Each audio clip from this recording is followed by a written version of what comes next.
Hello dear students, good morning to all of you.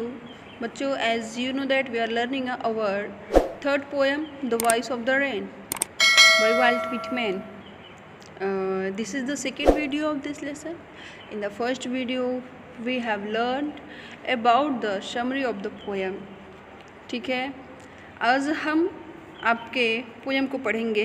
इस poem को पढ़ने से पहले हम ये देख लें कि पोएम में कौन कौन से डिवाइसेस यूज़ हुए हैं, अर्थात फिगर ऑफ स्पीच यूज हुए हैं। तो पहला फिगर ऑफ स्पीच है पर्सनिफिकेशन, ठीक है, पर्सनिफाइड किया गया है रेन को। और दूसरा है मेटाफर, और तीसरा है हाइपरबोली भी इसमें है, ठीक है। तो ये काव्य के सौंदर्य के लिए ये यूज़ हुआ है। आइए स्टार्ट करते, फिर हम यहाँ पे भी देखेंगे कि कौन कौन सा हमारे इस लाइन में कौन कौन सा फिगर ऑफ स्पीच यूज हुआ है। आइए देखते हैं, अपना पोएम स्टार्ट करते हैं। 1 मिनट। हाँ, एंड हु, देखिए इस पोएम में है क्या, जैसे कि हमने समरी में पढ़ा था कि जो पोएट है वाल्ट विटमैन, वो रेन से बातें कर रहे हैं और रेन से पूछ रहे हैं कि तुम हो कौन। वर्षा से पूछ रहे हैं तुम हो कौन। वर्षा कोई इंसान नहीं है कि वर्षा पर जवाब देगी, इसलिए यहाँ पे वर्षा का पर्सनिफिकेशन हुआ है, मानवीकरण जिसे कहते हैं। आइए देखते हैं। And who art you, who art दौ। देखिए ये आर्ट और दौ दोनों आर्केइक वर्ड है। कैसे वर्ड है? Archaic word. आर्केइक वर्ड वे वर्ड होते हैं जो पुराने समय में यूज़ होते थे लेकिन अभी यूज़ नहीं होते हैं। तो आर्केइक वर्ड आर्ट मतलब यहाँ पहले था आर, पहले जिसे आप आर कहते थे, यहाँ पे दौ से मतलब यू, ठीक है। तो पोएट वाल्ट विटमैन कह रहे हैं एंड हु आर्ट यू, अर्थात and who are you, said I, मैंने कहा, to the soft falling shower. अब जो हल्की हल्की धीमी धीमी वर्षा थी, सॉफ्ट फॉलिंग धीमे धीमे गिरने वाली शावर से मैंने पूछा, अर्थात मैंने फुहार से पूछा कि तुम कौन हो। मैंने, पोएट ने फुहार से, वर्षा की फुहार से पूछा जो धीरे धीरे गिरती हैं, सॉफ्ट फॉलिंग शावर, उनसे पूछा कि तुम कौन हो। फिर शावर विच, तो it is strange to tell, ये विचित्र बात है कि गिव मी एन आंसर, कि वर्षा ने मुझे उत्तर दिया। एक विचित्र बात है, यह एक राइटर पोएट कह रहे हैं कि मैंने वर्षा से पूछा कि तुम कौन हो, तो उसने मुझे बताया, यह जो बताया एज हियर ट्रांसलेटेड, ये वहाँ पे ट्रांसलेटर पोएट कर रहे हैं, मतलब उसको उसकी भाषा में ना लिखकर अपनी भाषा में अनुवाद कर रहे हैं। तो ये बहुत विचित्र बात है कि वर्षा ने मुझे उत्तर दिया और उस उत्तर को वो ट्रांसलेट कर रहे हैं, ठीक है। पोएम कह रही है वर्षा कि I am the poem of earth, I am the poem of earth, मैं पृथ्वी की, I am the poem of earth, मैं पृथ्वी की कविता हूँ। Said the voice of the rain, उस रेन की वॉइस ने कहा कि मैं पृथ्वी की कविता हूँ, ठीक है। आइए आगे देखते हैं। पोएट कह रहे हैं कि रेन कह रही है इटर्नल आई राइज, लगातार, हमेशा, इटर्नल शाश्वत, इटर्नल आई राइज, इम्पैल्पेबल, इम्पैल्पेबल मतलब जिसे छुआ ना जा सके, out of the land and bottomless sea, bottomless sea मतलब जिसकी कोई बॉटम ही ना हो, जिसकी कोई गहराई ना हो, अर्थात अथाह गहराई वाली सी। कह रही है वर्षा कि मैं बॉटमलेस, जिसकी कोई गहराई ना हो, उस समुद्र के से और लैंड से मैं अदृश्य रूप में, जिसको कोई छू नहीं सकता, उस रूप में मैं उठती हूँ। ये देखो साइंस की बात है, यहाँ पे बता रहे हैं कि जब पानी से, या 1 मिनट, हाँ, पानी से मतलब समुद्र की अथाह गहराइयों से, समुद्र की अथाह गहराइयों से और लैंड से मैं अदृश्य रूप में मैं उठती हूँ, भाप के रूप में मैं वो पानी हूँ। और उसके बाद क्या क्या होता है, जिसे छुपाना मुश्किल है, और उठ के कहाँ जाती हूँ मैं, अपवर्ड टू द हेवन, मैं ऊपर स्वर्ग की तरफ उठती हूँ, अर्थात आसमान की तरफ उठती हूँ। वेंस, वेगुअली, वेंस मतलब ये भी आर्केइक वर्ड है, इसका मतलब भी फ्रॉम वेयर, फ्रॉम वेयर, ठीक है, फ्रॉम वेयर, वैगुली फॉर्म, वैगुली मतलब धुंधला या कुहरे जैसा। मैं ऊपर जाती हूँ और वहाँ पे मेरा जो रूप होता है, पानी से पहले भाप बनता है, भाप से फिर धुंधला धुंधला हो जाता है। फॉर्म मतलब रूप, मेरा रूप धुंधला हो जाता है। आर टुगेदर चेंज, हम पूरी तरह से क्या हो जाते हैं, चेंज हो जाते हैं। मेरा रूप पूरी तरह से बदल जाता है। एंड इट द सेम, लेकिन फिर भी मैं वही हूँ। अर्थात मैं जब पानी थी, फिर वाष्प बनी, फिर मैं धुंधला धुंधला हो जाती हूँ, अर्थात मैं बादल बन जाती हूँ, लेकिन फिर भी मैं पानी ही होती हूँ। ठीक है, आगे वर्षा कह रही है, फिर जब मैं ऊपर चले जाती हूँ तो आई डिसेंड टू लैब, मैं गिरती हूँ। टू लैब, लैब मतलब धोने के लिए या नहलाने के लिए।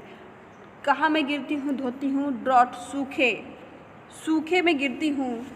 और एटॉमीज, एटॉमीज मतलब एटम, छोटे छोटे कण, और उन छोटे छोटे कणों पर गिरती हूँ। और कहाँ गिरती हूँ, dust layer of the globe, और ग्लोब के और पृथ्वी के जो धूल की परतें हैं उसको मैं धोती हूँ, उसको मैं नहलाती हूँ। And all that in them, और उन सब पे गिरती हूँ, देम उन पर, विदाउट मी जो मेरे बगैर थे, वेयर थे, सीड्स ओनली जो मेरे बगल केवल सीड्स थे। अर्थात सीड तब तक सीड रहता है जब तक उसमें पानी नहीं पड़ती, पानी पड़ती तो वो अंकुरित होकर पौधे का रूप लेता है। ठीक है, तो वही कह रहे हैं। और उन पे गिरती हूँ जो मेरे गिरने से पहले या मेरे बगैर वो क्या थे, बीज थे। लैटेंट, लैटेंट मतलब छिपे हुए, लैटेंट मतलब छिपे हुए। अनबोर्न, अजन्मे, जो बीज था वो जन्मा नहीं था, उन पर मैं गिरती हूँ। एंड फॉरएवर, और हमेशा, डे बाई, पूरे दिन भर, एंड नाइट, और पूरी रात भर, I give back life to my own origin, मैं अपने ओरिजिन को, जहाँ से मेरा स्रोत था, पृथ्वी से उठ के गई थी ना वो बारिश की वर्षा, मैं हमेशा दिन रात अपनी ओरिजिन को, जहाँ जो मेरा स्रोत है, जहाँ से मैं जन्मी हूँ, उसको मैं फिर से पुनः जीवन देती हूँ। And make pure and beautify it, और इसको मैं स्वच्छ और सुंदर बनाती हूँ। जैसा कि आप जानते ही हैं ये कि वर्षा का जो वाटर साइकिल है वो कैसा होता है। इसको पहले पूरा पोइट्री हम देख लेते हैं, फिर उसके बाद हम देखते हैं। फॉर सॉन्ग, मैं दिन भर रात भर अपना ये काम करती रहती हूँ, कोई देखता नहीं है ना कि वर्षा का साइकिल कैसा होता है, पानी का साइकिल। ठीक है, साइकिल मतलब चक्र। फॉर सॉन्ग, अब देखिए फॉर यहाँ पे क्योंकि से है। For song issuing from its birth place, क्योंकि गीत, फॉर मतलब क्योंकि, सॉन्ग गीत।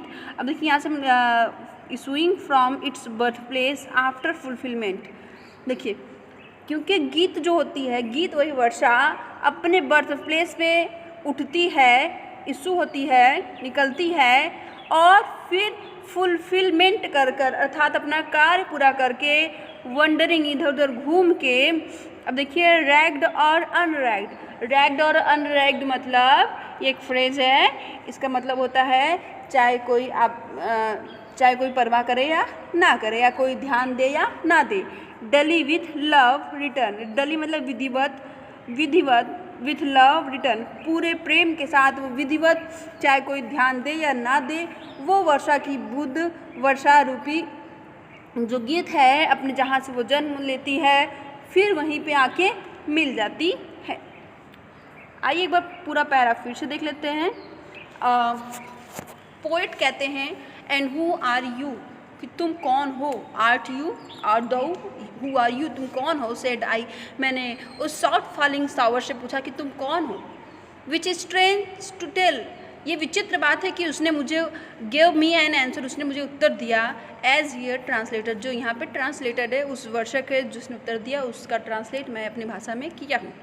ये पोएट कह रहे हैं, ये जो बात है, I am the poem of earth, ये कौन कह रहा है, ये वर्षा कह रही है। तो कह रही I am the poem of earth, मैं पोएम ऑफ अर्थ हूँ, मैं पृथ्वी की क्या हूँ, कविता हूँ। Said the voice of the rain, rain की आवाज़ ने कहा। Eternal I rise impalpable out of the land and bottomless sea, जैसा कि आप जानते हैं कि जो वर्षा का साइकिल होता है वो कहाँ से वर्षा उठती है, वर्षा कहाँ से जल लेती है। वर्षा लैंड से, धरती के स्रोतों से और समुद्र की अथाह गहराइयों से उठती रहती है और इसके बाद वो ऊपर जाती है, उठकर अपवर्ड टू द हेवन, वो स्वर्ग की तरफ अर्थात ऊपर आसमान की तरफ जाती है और वहाँ अपना रूप बदल लेती है, पूर्णतः ही बदल लेती है। पानी से वो धुंधला बादल बन जाती है और लेकिन फिर भी रूप बदलने के बाद भी वो क्या होती है, वो वर्षा का जल ही होती है, अर्थात वो जल ही होती है।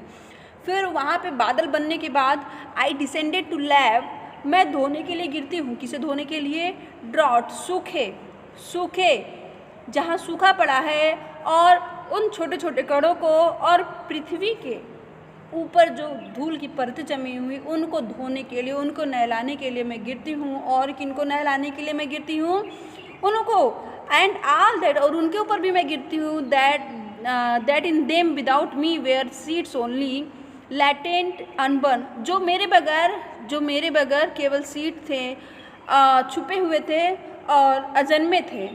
ठीक है, अर्थात सीड की ही बात कर रही हैं वर्षा कि जो बीज थे वो मेरे बगैर बीज ही रहेंगे। अगर वहाँ पे पानी नहीं पड़ेगा तो वो उसमें बीज ही रहेगा और कुछ नहीं रहेगा, लेकिन उसमें पानी बनेगा तो वो छोटे छोटे अंकुरित पौधे हो जाएंगे। तो और कह रही हैं वर्षा उसके बाद, and forever by day and night, और हमेशा दिन और रात, I gave back life to my origin, दिन भर हमेशा मैं यही काम करती हूँ, दिन हो चाहे रात हो, मैं अपने ओरिजिन को हमेशा लाइफ देती रहती हूँ, पुनः जीवित करती रहती हूँ। And make pure and beautified, और हमेशा वर्षा जब गिरती है तो अपने ओरिजिन को जहाँ से जन्म लेती है उसी को फिर से सुंदर, अब देखते हैं ना जब वर्षा की बूंदें होती हैं तो हर तरफ हरा भरा मौसम हो जाता है, पूरी पृथ्वी हरियाली से भर उठती है और हर जगह स्वच्छता दिखाई देती है। वो अलग बात है कि अब रोड पे पानी जम जाता है तो गंदगी हो जाती है।